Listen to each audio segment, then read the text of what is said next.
बर्डलैंड जंगल में राजा ईगल के शासनकाल में वहाँ के पक्षियों की जिंदगी बहुत खूबसूरत थी। यहाँ पर पक्षी की अपनी एक अहम भूमिका थी जो इस जंगल की खूबसूरती में चार चांद लगाती थी। इस जंगल में एक मोर भी था जो दिखने में खूबसूरत था।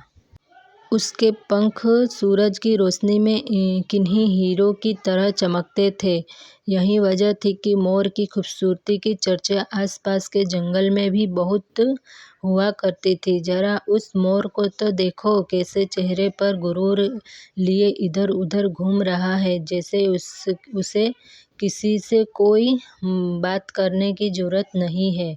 मुझे तो लगता है यह यही सोचता है कि यह जंगल इसी का है। सही कहा आपने। वैसे तो किसी से कोई बात करता ही नहीं, पर जब बोलता है तो बस अपनी तारीफ में तो सुन सुन के बोर हो चुकी हूँ। हाँ, यह बात तो है, लेकिन सभी को उसकी खूबसूरती ही पसंद है। मैं किसी ऐसे पक्षी को नहीं जानता जो उसका व्यवहार पसंद करता हो। मोर ने उनकी बातों का अंदाजा लगा लिया था। उसने अपनी छाती को और ज्यादा फुलाया और झील के किनारे जाकर अपने पंखों को संवारने लगा। वहाँ जब भी अपने आप को देखूं तो अपने आप पर बहुत ही प्राउड फील होता है। यह मेरी शान तो देखो, मेरी प्यारी सी गर्दन और मेरे खूबसूरत चमकते पंख। इस पूरे जंगल में ऐसे पंख किसी के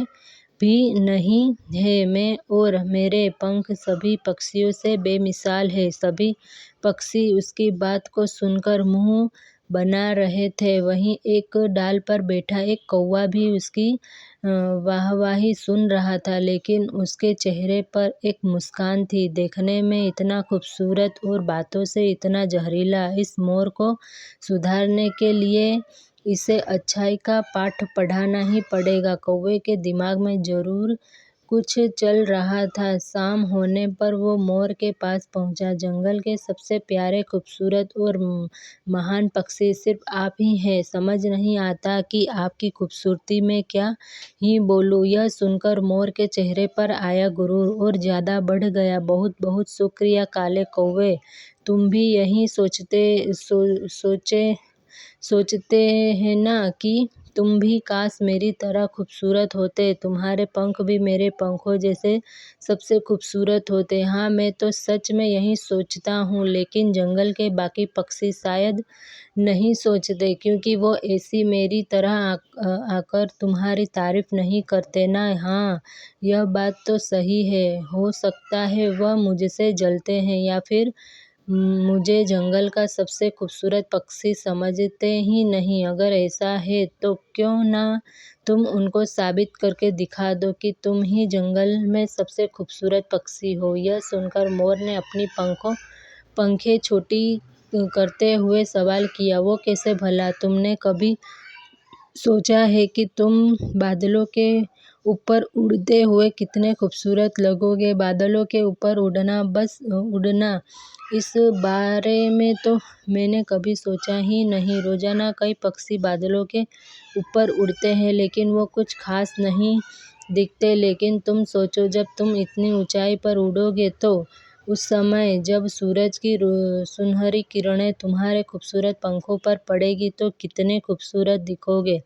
तुम्हारा यह आइडिया तो मुझे बहुत अच्छा लग रहा है। अगर मैं बादलों के ऊपर उड़ूंगा तो सब समझ जाएंगे कि मैं ही इस जंगल का सबसे सुंदर पक्षी हूँ। तो ठीक है, कल सुबह की पहली किरण के साथ ही तुम सबको यह कारनामा करके दिखा देना। मैं सबको झील के किनारे जमा कर लूँगा। हाँ, तय रहा। यह सुनकर कौवा मुस्कुराया और फिर वहाँ से चला गया। अगली सुबह, कालू भैया, आप हम सभी को यहाँ क्यों लाए हो? हाँ, जरा बताइए, क्या खास बात है? तभी मोर सबके सामने आया। आज सभी देखेंगे मेरी खूबसूरती का एक खास नमूना। यह कहकर वो एक टीले पर चढ़ा और अपने पंख फैलाकर टीले से कूदा। उसने पूरी शक्ति के साथ अपने पंखों को फड़काया, लेकिन उसके भारी पंख उसे ऊपर ले जाने की जगह जमीन पर लेकर आ रहे थे। अरे, यह क्या हो रहा है? उसने पंखों को पूरी ताकत से फड़ाया, लेकिन ऊपर जाने की वजह वो धड़ाम से अपने मुंह के बल जमीन पर आ गिरा। बाज और चील अपने पंखों में अपना मुंह छिपाया और हंसने लगे। वहीं टीनू चिड़िया और मैना के मुंह से भी हंसी फूट पड़ी। तोता कौवे को इशारा करके आंख मारते हुए हंसने लगा। तभी ईगल राजा भी वहां आ पहुंचे। क्या चल रहा है? तुम सब इस तरह से क्यों हंस रहे हैं? ईगल राजा मोर ने अपने सबसे खूबसूरत पंखों के साथ उड़ने की कोशिश की और मुंह के बल जमीन पर आ गिरा। बहुत घमंड था ना अपने ऊपर। अहंकार को कभी न कभी हार का मुंह देखना ही पड़ता है। लेकिन तुमको उड़ने की क्या सूझी थी मोर? तभी मोर की जगह कौवे ने जवाब दिया। मोर अपनी खूबसूरती की वजह से बहुत ही ज्यादा गुरूर में आ गया था। इसका कहना था कि यह जंगल का सबसे खूबसूरत और काबिल पक्षी है। इसी वजह से यह किसी से बोलना भी पसंद नहीं करता। जिन पंखों की वजह से यह अपने आप को सबसे ऊपर समझ रहा था, मैंने बस यही कहा कि इन पंखों के जरिए तुमको बादलों के ऊपर जाकर सबको दिखाना चाहिए और साबित करना चाहिए कि तुम जो भी सोचते हो और करते हो वह सब लाजमी है। उम्मीद है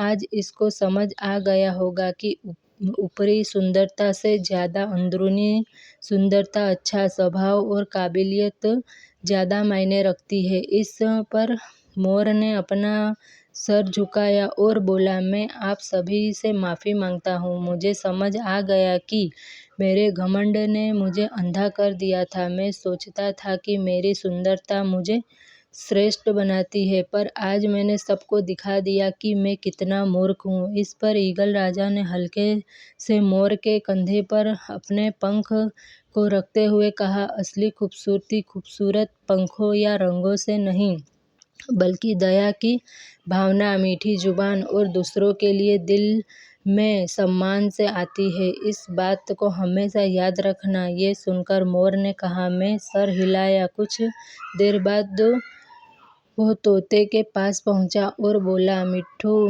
तुम डाल पर बैठे हुए कितने प्यारे लगते हैं। पता है तुमको तो शहरों में भी लोग अपने घरों में रखते हैं, क्योंकि तुम बहुत खूबसूरत हो और अच्छा बोलते हो।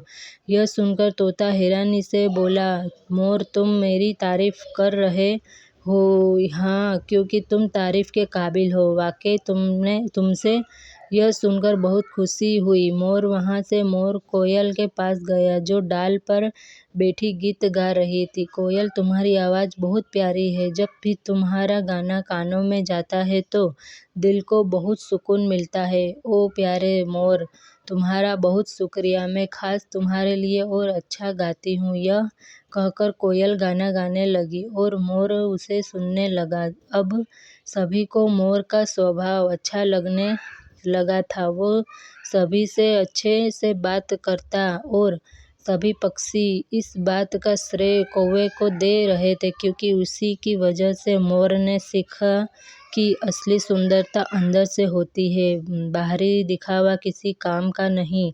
दया और सम्मान सबसे सुंदर गुण है जो आपको खूबसूरत बनाते हैं। और इस तरह है बर्डलैंड जंगल पहले से भी ज्यादा खूबसूरत और शांत दिखने लगा।